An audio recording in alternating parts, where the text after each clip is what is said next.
Welcome to Reddit Aliens. What is the creepiest thing you've experienced in the deep woods or cryptid trails that you can't explain? Please remember to like, share, and subscribe. As an outdoorsman, I can tell you one of the creepiest things is when everything suddenly goes quiet. Normally there are birds chirping, leaves rustling, rodents scurrying, trees creaking, but every now and then everything goes deathly quiet and it just makes the hair on the back of your neck stand up. My brother and I backpacked off trail. We realized how dangerous this is. Deep through the mountains in North Carolina and found this gnarly cave. We decided to use it as shelter for the night and we were making it feel like home. We heard this bell off in the distance. We were extremely weirded out considering how far off the trail we were, and we haven't seen another soul in hours. We began yelling to see if anyone or anything would reply. It began getting closer, and that's when we wielded our weapons. Finally out of the fog, running at full speed towards us is a soaking wet dog with a harness around his chest. He runs right past us as if we were late to work. He kept running up the mountain full speed, and we never saw him again. A bunch of cows at a friend's farm getting torn open. Me and my girlfriend at the time were at a friend's farm doing some stargazing. Anyone in rural Australia will know how amazing the stars can get. Suddenly we hear this scream, nothing like I've ever heard before, and some of the cows at the farm running. Scares the shit out of us, and we very quickly turn on the quad bike and ride away. Next day, we go out onto the farm, and there are a few dead cows and calves torn open to bits very close to where we were. Where the farm is, there isn't anything capable of doing anything like that remotely close. One summer, I was on a 3-month spelunking trip. We were slated to explore 13 caves that were only lightly documented. One in particular was 12 chambers deep before we came upon the small opening for the water source that created this particular system. I was the only one that could fit, so I was the first to choose to head down in it. About 150 feet down, and around a few corners, I found myself at a small opening into another larger chamber. The only way I could make it through this opening was hands forward, only pulling myself with my fingers inch by inch. I found myself with my chest pressed tight in the opening when I heard a noise echoing in the chamber. I realized that it was my heart pressed against the rock so tightly I could hear my heartbeat echoing in the cave. Well, I managed to pop through, and as I turned back to make the hole I came out of, I looked down and saw the lower half of a human jaw. I suddenly felt panic. I imagined the hole was like someone sticking a hockey puck in their mouth. It would go in, but wouldn't come out. I basically grabbed the jawbone and leapt through the hole, tearing my spine all along my back. This was one of the creepiest things I have found in my lifetime. Went for a midnight walk with my boyfriend and dog about 4 years ago after we moved to a new apartment. We went walking around a really popular lake, but this was like 12:30 or 1 a.m. Anyway, we get near the end of the walking path, and as we pass a senior couple slowly walking past. Okay, weird, they should be asleep, they're so old. Then we continue walking, and my dog stops at a park bench to pee, and there's an effing old man sitting there silently. Holy Christ, spooky. Come on, dog. We walk a little bit further, and I swear my memory is not cloudy here, but there's got to be a dozen or more old people just standing and slowly walking around this part of the path. Some are sitting and some are in couples, but nobody is making a sound. My boyfriend and I kind of drag each other and the dog through the mess of old people and briskly get the F out of there. I contacted the local folklore ghost guy, but he said he hasn't heard anything about the area. There's no old folks home in that part of town, and certainly no senior home is going to sponsor a seniors walk on the lake at 1 in the effing morning. Still freaks me out. I don't know whether it was supernatural or not, but that certainly would freak me out and be the great start to a movie or a short story. When I was probably 15, I was spending a fall weekend at my best friend's house. She lived on a dirt road off of a rural county road in the middle of nowhere. It was probably about 3 a.m., and we were bored, so we took a walk. This being the middle of nowhere, there was hardly any light pollution, and you could see thousands of stars in the sky. It was a clear, cool night, and we were just walking along talking, our eyes totally adjusted to the dark. All of a sudden, There was a blinding white flash, so bright I couldn't see anything but white for a split second. As suddenly as it started, it was over, and my friend and I were sitting in the middle of the road. We both must have dropped right where we stood. It was quiet again, and the sky was still clear. Sitting there in the road, totally stunned, we confirmed that we had both been blinded by a super bright light for half a second that had apparently knocked us over. There had been no cars, no accompanying sound, just a light so bright we couldn't see anything else. We got up, went back home, and went to sleep. My friend and I drifted apart over the years, but ended up working in the same building years later, and we met up for coffee. She brought up the incident and still remembers it the same way I do. We never figured out what happened. My family camped in the same place every year, awesome campsites, and it was surrounded by miles and miles of forest. Anyways, a couple kilometers from the main area, we found this barbed wire fence, and being boys, we just had to get over it, but at the time it was much too tall. So we dug under it with my father's old tactical shovel, fold-out shovel with a blade in one side. Anyways, we finally squeeze under and we make our way into the forest.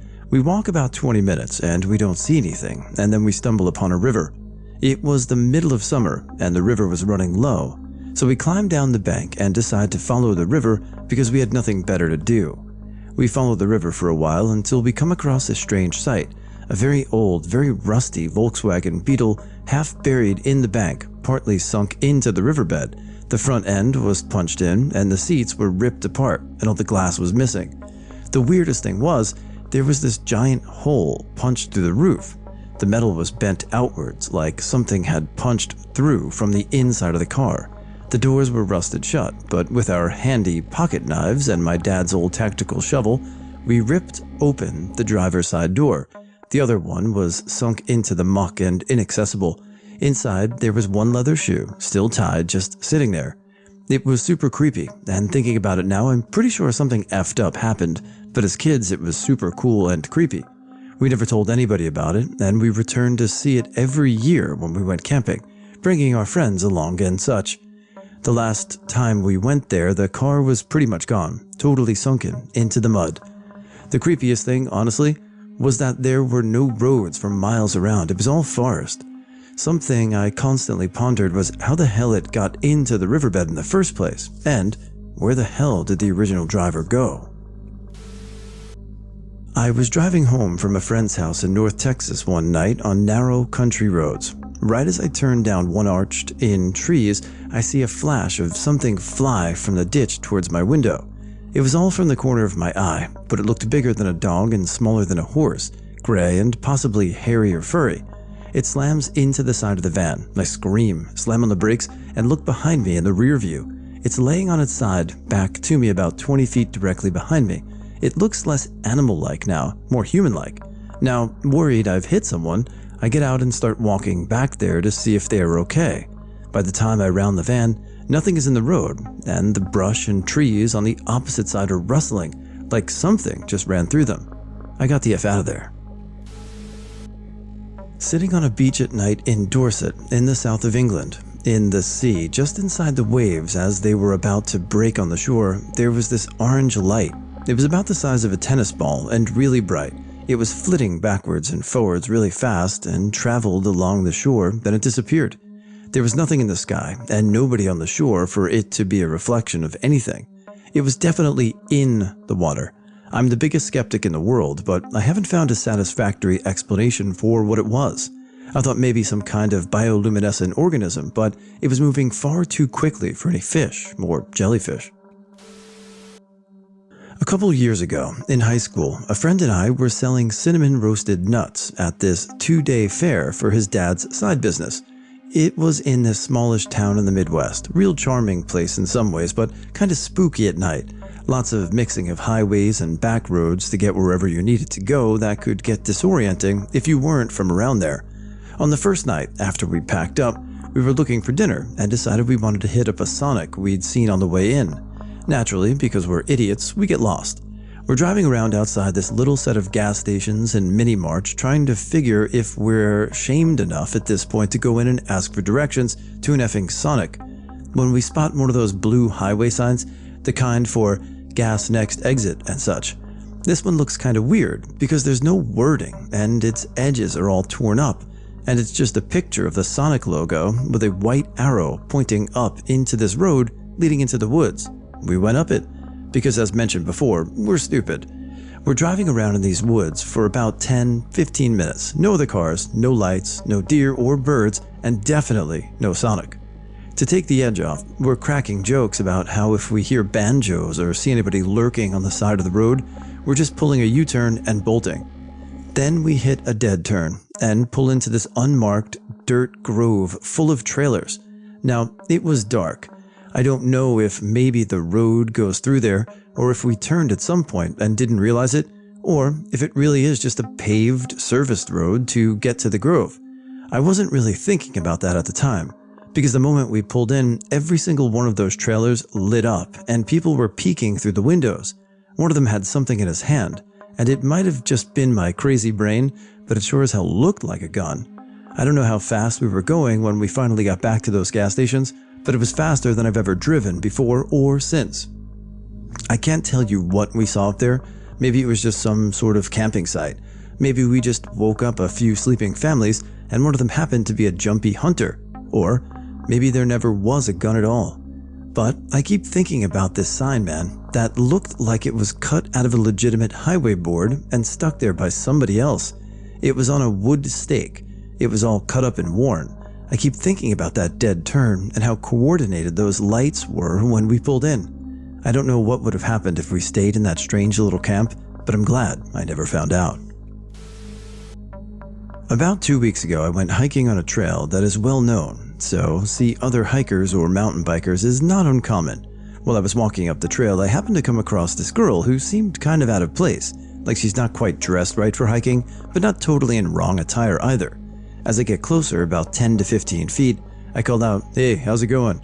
Half to let her know I was behind her so I didn't surprise her when I caught her up to her, and half because she was really cute. She looks back and says, "Not too bad, how about yourself?" I catch up to her, telling her not too bad, great weather for hiking. As we walk up this trail, we chat, and she's a very giggly person. We continue talking and walking for 10 minutes or so when she stops me and says, "You want to see a meadow I found before? It's kind of off the beat trail, but it's really pretty to see." Now, normally I wouldn't follow some stranger into the woods for who knows how far to find a meadow that may or may not really be there, but I'll admit I was charmed by her. She was very attractive and fit my idea of a perfect girl. Also, she was short, like 5'1" or 5'2", so I wasn't really afraid of her. I said, "Yeah, sure, we've got plenty of daylight to get back to lights go." She throws her hands up and goes, "Woo, let's go," as she grabs my hand and pulls me into the woods. As I bumble through the woods, she's ahead of me, dancing through the woods, hiding behind trees and peeking out of the other side, then laughs and keeps going on. Thinking back, why it never occurred to me that this girl is gracefully bounding through the woods like a deer, while I stumble through like a drunken prom date I'll never know. We've been going through the woods for about close to 20-ish minutes now, and I can see the trees start to thin out, and beyond that is an empty field about 20 yards away. So I pick up my pace and catch up to her. I'm about 6 feet from her when she says, "Come on, just past this tree." She looks at me and steps behind the tree like she has been doing during the wood walk, so I run to the tree and say, "Let's see if we pick the same side to jump out. Ready? Go!" And she's gone. There is nowhere this girl could have gone once past that tree because one on the other side was the open field. I've never had a cold spike of fear hit me so hard before. I was freaking the F out. My heart was pounding, hair on my body standing on end, and cold sweat. I was scared so bad I was frozen for what felt like forever. Then I heard her effing giggle and turn around and ran so fast that Usain Bolt couldn't catch me. How I found my way back to the trail is beyond me, but even after I hit the trail, I didn't stop running. I ran down the trail until I started seeing black specks from lack of oxygen. I've told this to 4 people, only one believed me, but more so in the manner of, "Yeah man, totally, I believe. Now can we go back to being normal kind of way?" Now the real question is preferential bias. If the girl was 5'10", or if it was a man, would you still have rambled into the woods with a complete stranger? Would you? Girlfriend, her sister, and I were out driving around one summer night. We wound up at a small lake and stopped to just enjoy the quiet and the moonlight over the lake. My girlfriend says, "What's that?" pointing out toward the center of the lake. There was a small patch of what looked like fog just sitting there. As we sat and looked at it, I realized that it was expanding almost imperceptibly. My girlfriend's sister asked, "Is it getting bigger?" That's what she said. I said it was, and we kind of just laughed and watched it. Then it started getting much larger, much faster. In about 30 seconds, it was very dense and about 100 yards across. It was also about 75 yards from shore. We got into the car but didn't leave yet, as we were mesmerized by how fast it was growing. As it got closer to the shore and more dense, we then got properly creeped out enough to hightail it out of there. As we drove out via the winding road, we could see that the whole lake was engulfed in fog and it was lapping over the shore but not quite advancing past it. We decided to mark that lake off of our go-back list. When I was growing up, we lived on the Brazos River. The river would rise and fall when it would rain and dry up again, leaving debris on the bank. When I was 10, I was walking the bank with my sister and neighbor after a recent rise and fall of the river. We walked up on the remains of a dead body.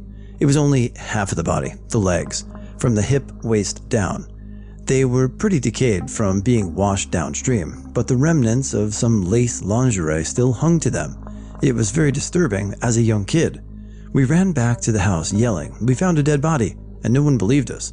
Until we wouldn't stop saying it, and you just can't ignore that forever. The cops came and retrieved it. Turns out it was a girl who had been missing from Houston.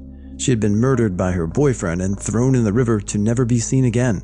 Her top half was never found, probably eaten by alligators. They were pretty common. If some children came running towards me, mine included, screaming that they found a dead body, I promise you, I would believe them and at least investigate.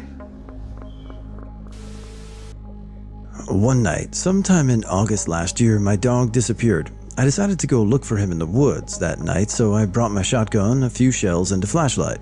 I had gotten about 30 yards into the woods when it started raining. Because it was nighttime and it was so cloudy, it was abnormally dark in the forest that night. I walked along calling out for my dog for a mile or two when I realized I had strayed off the path and was lost. Now, I've explored these woods for almost 12 years now, and this is the only time I've ever been lost in them. Nothing looked right, and I just couldn't figure out which way I'd come in. As I sat there, I noticed how quiet it had gotten. I mean dead, silent. No birds, dogs, or anything moving around. Only the rhythmic sound of the rain hitting the ground. Then about 20 feet to my left, a twig snapped. I whipped around and started shining my flashlight over there. About 3 feet off the ground, I saw two eyes staring at me. I didn't see anything else, just the eyes glinting off the light of my flashlight. Well, it obviously wasn't my dog, because he was only maybe a foot tall. So I raised my gun and started yelling at it. Nothing. It didn't move or blink. It just sat there staring at me. I started to get worried because whatever it was obviously isn't afraid of me or it would have run off. So I shot a warning shot off to the side. And that's when it made the most god-awful, gut-wrenching noise. As it turned to run away, it made a noise that sounded like a mix between a pig squeal and a cat screaming. I turned and ran like hell. I've never in my life heard a noise like that before. Adrenaline was pumping through me as I bounded through the forest, hoping that I would eventually find the path again. The whole time it sounded like my heart was in my ear and I was just overcome with fear. Eventually I did find the path again, but I was past the path that took me out of the woods. I stopped to turn around when I heard that noise again, right in front of me. Shit, that thing has blocked me out. So I loaded another shell and looked to see if I could see it. I could faintly see its silhouette as it was hunched over on this embankment above me. So I just shot blindly in the direction I saw it from, and I think I hit it. It made that awful noise again, and I heard it crashing through the brush off in the distance. I finally managed to get back out of the woods and went to get my dad. He heard it and believed. I know what I heard and saw, and that's never happened to me ever again. I never saw my dog again either, which makes me think whatever was out there got him. Oh, I'm sorry. Rainy day in Utah near the slopes of Mount Timpangos. Heavy, thick fog covers the mountain. I decide to go hiking up one of my favorite trails in that area called Little Rock Canyon. The trail is very steep and arduous, so it's very rare to see other people up there. After 2.5 hours of hiking, I come to my favorite part of the trail. Big mossy boulders, soft ground, and huge pine trees. Keep in mind at this point, I could see maybe 15 feet in any given direction due to the fog. It's dead quiet, not a sound to be heard save from my footsteps on the trail. As I take a corner around a massive tree, there's a large boulder to my left. Sitting on top of it is a raccoon head, facing directly at me, looking freshly decapitated. Its eyes have been gouged out, and the flesh on its face is partially torn apart. Its mouth was frozen in a grisly snarl, baring its teeth. It startled me so much that I took several steps back in shock. I decided to give the poor guy a proper burial, so I dug a hole, covered it up, and erected a small tombstone as a tribute. Also interesting, I went back a few days later, and the grave had been dug up. Raccoon head, nowhere to be found.